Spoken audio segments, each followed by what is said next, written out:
students, today we will start our next topic of chapter 2, that is cell reference. उससे पहले भी एक दो टॉपिक है, how to create a sheet, how to rename the worksheet. ये चीज़ें मैं आपको साथ साथ में करवा दूंगी क्योंकि that is a very easy concept.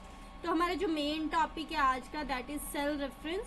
अब सेल रेफरेंस होता क्या है और इसको कैसे परफॉर्म करते हैं, मैं सारी चीज़ें आपको बताऊंगी और कितनी डेफिनेशन इसमें लिखना ज़रूरी है वो भी आपको बताऊंगी. तो ध्यान से देखिए इसको. तो वाइल डूइंग कैलकुलेशन और समराइजिंग, आपको पता है स्प्रेडशीट में हम क्या करते हैं, कैलकुलेशंस करते हैं, सम करते हैं डेटा का. ठीक है, इस टाइप की चीज़ें जो हम यूज़ करते हैं. We often find ourselves in situation to fetch data from another worksheet or even from different workbooks. कई बार हमें क्या करना पड़ता है कि एक से ज़्यादा वर्कशीट से डेटा लेना पड़ता है या एक से ज़्यादा वर्कबुक से डेटा लेना पड़ता है. वर्कशीट और वर्कबुक का डिफरेंस आप जानते हैं. एक ही वर्कबुक में जो बहुत सारी शीट्स होती हैं उन्हें हम वर्कशीट्स बोलते हैं और उन सारी शीट्स को मिलाकर एक वर्कबुक बनती है. ओके, तो ओपन ऑफिस कैल्क की हम यहाँ बात कर रहे थे. क्या करता है, लिंक करता है डिफरेंट शीट्स को और डेटा लेता है. फेच का मतलब होता है डेटा लेना from different sheet based on common field. ठीक है, फील्ड क्या होगी, जैसे जो सेल एड्रेस है हमारे वो सेम होने चाहिए. जब भी हमने एक जैसा डेटा लेना है तो सेल एड्रेस जो है हमारे एक जैसे होने चाहिए, यानी कि सेम होने चाहिए. तो मेन इसका सबसे बड़ा बेनिफिट क्या है कि when the data is present, अगर हमारा डेटा प्रेजेंट है रेफरेंस सेल पे, ठीक है, और किसी अदर वर्कशीट पे प्रेजेंट है, तो डेटा जो है जब हम चेंज करेंगे वो ऑटोमेटिकली हमारी रेफरेंस शीट में चेंज हो जाएगा. अभी मैं आपको करके बताऊंगी कैसे होगा. ठीक है, ये सारा हम करेंगे, प्रैक्टिकली परफॉर्म करेंगे ताकि आपको इसकी डेफिनेशन भी क्लियर हो जाए. और अगर आपके दिमाग में होगा कि इस टाइप से किया था तो आप लिख भी पाएंगे उन स्टेप्स को कि ऐसे ऐसे इसको परफॉर्म किया जाता है. Okay, this is cell reference. तो ये छोटी सी डेफिनेशन मैंने आपको बताई कि सेल रेफरेंस होता क्या है. ठीक है, अब हमारे पास क्या है कि हमें सेल रेफरेंस क्या करना है, या तो एक सेल पे करना है या रेंज ऑफ सेल्स पे करना है. तो जब भी हमने सेल रेफरेंस क्रिएट करना है तो हमारे पास एक सिंटेक्स यानी कि एक रूल होता है, उसको हमने फॉलो करना है. तो अगर हमने इंडिविजुअल सेल पे सेल रेफरेंस करना है किसी एक सेल पे, तो हमने कुछ नहीं करना है, शीट का नाम लिखना है, डॉट देना है एंड सेल एड्रेस देना है. ठीक है, किसी एक इंडिविजुअल सेल की बात कर रही हूँ यहाँ पे मैं. शीट का नाम लाइक दिस शीट 2 है तो शीट 2 लिखी. ठीक है, डॉट दिया यहाँ पे मैंने और A1 लिख दिया. ठीक है, A1 क्या है, मेरे सेल एड्रेस का नाम. वैसे ही रेफरेंस देना है मैंने रेंज ऑफ सेल्स पे. रेंज ऑफ सेल्स मतलब कुछ सेल से लेके कुछ सेल्स तक. तो यहाँ पे क्या करना है, शीट का नाम देना है, सेम वैसे ही डॉट देना है. देन सबसे पहले लिखना है मैंने फर्स्ट सेल, देन कॉलन और लास्ट सेल. एग्जाम्पल देखिए, शीट 2 लिखी है मैंने. शीट 2 लिखने के बाद डॉट दिया है, डॉट देने के बाद A1 कॉलन A10. यहाँ पे हमें गैप बिल्कुल नहीं देना. ओके, मैंने आपके सामने ये देख के दिखाया, शीट का नाम डॉट और देन हमारे सेल एड्रेस का नाम. तो सेल एड्रेस का नाम जो है वो प्रॉपर होना चाहिए. अगर वहां पे गलती है तो आपका जो रेफरेंस आंसर है वो गलत आएगा. ओके, तो this is my cell reference. तो यहाँ पे हम सेल रेफरेंस को अब करके देखेंगे कि ये जो मैंने अभी पढ़ा यहाँ पर, तो इसका मतलब क्या है. ठीक है, इस चीज़ को हम कैसे परफॉर्म करेंगे. तो this is my cell reference. तो सबसे पहले मैंने कुछ शीट्स बनाई हैं, उनको मैं आपको दिखाती हूँ. उसको मिनिमाइज कर देते हैं. ये मेरी शीट 1 है जिसमें मैंने कुछ प्रोडक्ट्स ले लिए एंड उनकी यूनिट्स लिख ली कि जनवरी में ये सेल कर रहे हैं इतनी यूनिट्स. ठीक है, ये समझ आ गया होगा आपको. टेबल प्रोडक्ट्स लिखे और जनवरी की उसकी सेल लिख ली. शीट 2 में मैंने क्या किया, फरवरी की सेल लिख ली. एंड शीट 3 में मैंने मार्च की सेल लिख ली. ठीक है, तो तीनों शीट्स में मैंने लिख ली. अब मेरे को क्या निकालना है, अब मेरे को सेल रेफरेंस परफॉर्म करना है और इन तीनों की क्वार्टरली रिपोर्ट निकालनी है. तो क्वार्टरली रिपोर्ट पे आ जाते हैं. यहाँ पे अब मैं क्या लिखूँ कि वो तीनों शीट्स का मर्ज होके डेटा मेरे पास आ जाए. ठीक है, तो मर्ज होके डेटा लिखने के लिए मुझे कोई ना कोई फॉर्मूला यूज करना पड़ेगा. तो फॉर्मूला किससे स्टार्ट होता है, that is always begins with equal to sign. ये हमेशा याद रखना, ये हमेशा इक्वल टू साइन से शुरू होगा. अब यहाँ पे मैं क्या ले रही हूँ, फॉर्मूला ले रही हूँ. मैंने क्या बोला है कि तीनों का मैंने मर्ज करना है डेटा, यानी कि सम करना है डेटा. ठीक है, अब यहाँ पे मैंने शीट का नाम देखना है कि मेरी शीट का नाम क्या है। मेरी शीट का नाम क्या है? मेरी शीट का नाम है शीट 1। आप शीट का नाम भी चेंज कर सकते हो, मैं करके दिखाऊंगी। जो मैंने आपको बोला था रीनेमिंग, मैं आपको करके दिखाऊंगी। उसके बाद डॉट लेने के बाद आपने क्या देखना है, किसी भी शीट पे आ जाओ कि जो हमारा डेटा है वो कौन से सेल में। दिस इज इन C4, ठीक है। शीट 3 में मैंने देखा C4 में, शीट 2 में भी मैंने देखा C4 में, और शीट 1 में भी मैंने देखा C4 में। अब यहाँ पे आ जाते हैं, तो हमने क्या लिखा, शीट 1 डॉट C4, ठीक है। इसके अकॉर्डिंग आप ये बाय डिफॉल्ट भी आ जाता है, आपने लिखना है तो लिख भी सकते हो, ठीक है। शीट 1 डॉट C4, इसके बाद आपने यूज करना है सेमी कॉलन, और अगली शीट लेनी है दैट इज शीट 2। अब नाम अगर चेंज किया तो उसके अकॉर्डिंग नंबर भी चेंज करना है वहां पे, ओके।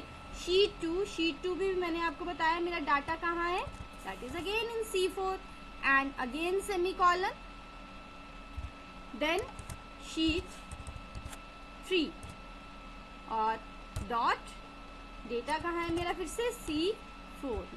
बस इसको क्लोज कर दिया। अब मैंने जो आपको बताया था कि मैं एक सेल की बात कर रही हूँ, तो मैंने क्या किया, शीट 1 यानी शीट का नाम, then cell number, sheet 2 cell number, sheet 3 cell number, press किया। ये क्या हुआ, तीनों शीट्स का डेटा मेरे पास मर्ज होके आ गया। आपको मैंने छोटा छोटा डेटा लिया था तो बता भी देती हूँ। तो देखिए शीट 1 में हमारे पास था 500, शीट 2 में हमारे पास था 400, और शीट 3 में था 500। तीनों को कलेक्ट करके मेरे पास आंसर आया 1400। तो छोटी सी कैलकुलेशन ही है, आप देख भी सकते हो कि करेक्ट आया कि नहीं आया। अब बाकी चीज़ों में भी मैंने इसे करना है कॉपी पेस्ट। तो जस्ट मैं कॉर्नर पे जाऊंगी, कॉर्नर पे जैसे मैं जाऊंगी मेरा हैंडल जो है वो प्लस में कन्वर्ट हो जाएगा। इसको ड्रैग करोगे सारे आंसर आ जाएंगे। अकॉर्डिंगली फॉर्मूला चेंज हो गया। यहाँ पे देखिए फॉर्मूला बार में C4 की जगह C5 हो गया। नेक्स्ट में देखिए C6 हो जाएगा, नेक्स्ट C7 एंड C8, ठीक है। तो सिंपल सी चीज है जो हमने अभी परफॉर्म करी। ओके, क्लियर हो गया होगा आई थिंक आपको। तो ये है हमारी मेन सेल रेफरेंस जो हमने शीट्स को कलेक्ट करके करी। अब मेरे को यहाँ पे एक नई शीट लेनी, how to create a new sheet in workbook. Just ये ब्लैंक स्पेस पे क्लिक करेंगे, जैसे क्लिक करेंगे ये विंडो खुल जाएगी। इस विंडो में क्या है कि मेरे को शीट लेनी है, तो ये पूछ रहा है कि जो भी शीट अभी ओपन है उससे पहले लेनी है, उससे बाद में, आफ्टर न्यू शीट। कितनी शीट्स लेनी है, 1 लेनी है, 2 लेनी है, 3 लेनी है, मोर देन भी आप कर सकते हैं। यहाँ पे शीट का नाम आप चेंज कर सकते हैं, ठीक है। एंड ओके करोगे तो आपको नई शीट आ जाएगी। मैं अभी इसको ओके करके आपको दिखा देती हूँ। ये मेरे पास आ गई नई शीट, दैट इज शीट 5, ठीक है।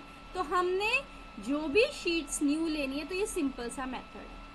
नेक्स्ट मेथड है हमारे पास कि how to rename a sheet या how to insert a sheet, how to delete a sheet. तो ये देखिए राइट क्लिक किया मैंने तो ये ऑप्शंस आ गई, insert sheet, delete sheet, rename sheet.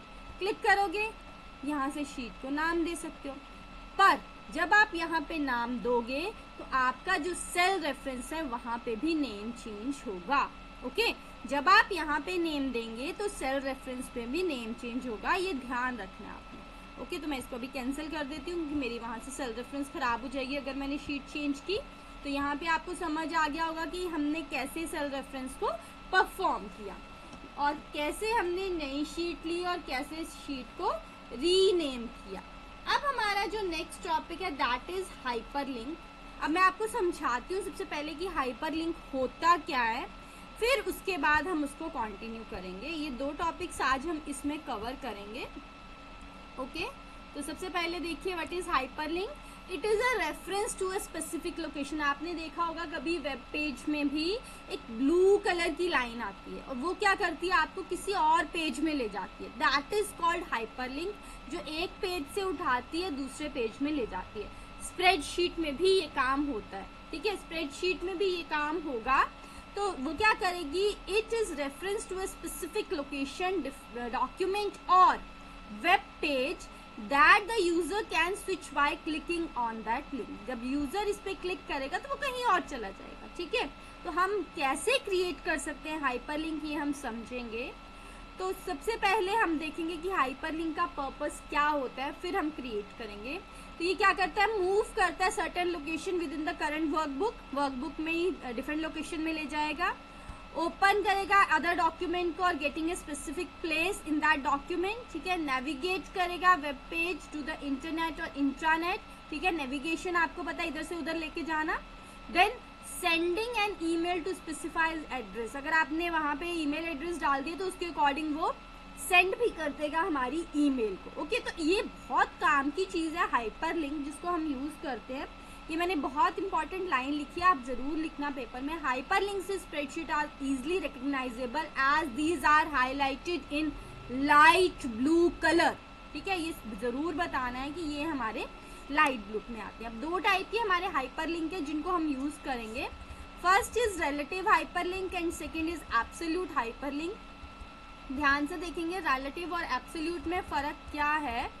तो देखिए हमारा जो रिलेटिव हाइपरलिंक है वो क्या करता है और हमारा एब्सोल्यूट हाइपरलिंक क्या करता है। सबसे पहले absolute hyperlink contains full address. Absolute hyperlink में पूरा का पूरा एड्रेस आता है, जहाँ पे प्रोटोकॉल रहेगा, डोमेन का नाम रहेगा और आपका यूआरएल रहेगा, और सारा आपका पाथ यानी कि सारा रास्ता कहाँ से लेके कहाँ तक है, फाइल का नाम रहेगा। ओके, सब कुछ रहेगा एब्सोल्यूट हाइपरलिंक में। एग्जांपल देखिए HTTPS, ठीक है, बोलते हैं ना ये साइट्स के साथ लगाओ तो सिक्योर साइट्स होती हैं।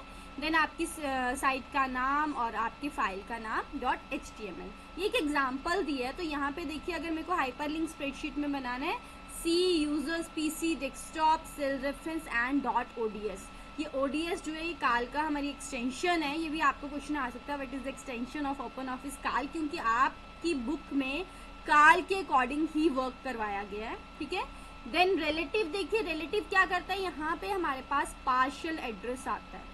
एब्सोल्यूट में पूरा का पूरा एड्रेस आएगा, पर रिलेटिव में हमारे पास पार्शियल एड्रेस आएगा। लाइक ये देखिए HTTP नहीं है, बाकी सारा एड्रेस जो है वो हमारे पास शो हो रहा है, तो ये अपने आप पार्शियल से उसको कंप्लीट करेगा। ओके, समझ गए। तो this is relative and absolute. अब देखेंगे कि रिलेटिव और एब्सोल्यूट हाइपरलिंक जो है वो उसकी एडवांटेज क्या है, वो क्या काम करता है। मेन एडवांटेज है रिलेटिव हाइपरलिंक की कि we don't have edit a link address when the file move to another location. अगर हम अपनी फाइल को एक लोकेशन से दूसरी जगह लेके जाते हैं तो हमारा रिलेटिव हाइपरलिंक जो है उसमें कोई फर्क नहीं आएगा, क्योंकि हमारी शीट का फाइल वही है, पर हमने शीट का नाम वही है, पर हमने क्या किया, सिर्फ पाथ चेंज किया। लाइक एग्जांपल देखिए, एक एक्टिव वर्कबुक है और टारगेट वर्कबुक है, जो C ड्राइव में और टारगेट वर्कबुक जो है उसे D ड्राइव में ले गए, ठीक है।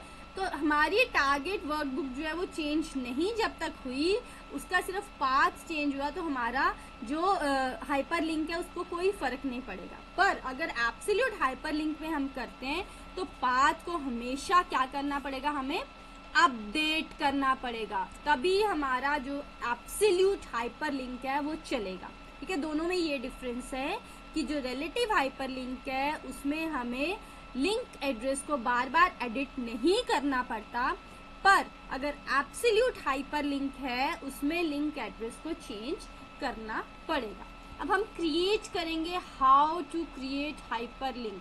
तो हाइपरलिंक क्रिएट करने का सिंपल सा मेथड है, टू क्रिएट हाइपरलिंक या to work on hyperlink, click on insert menu and hyperlink option.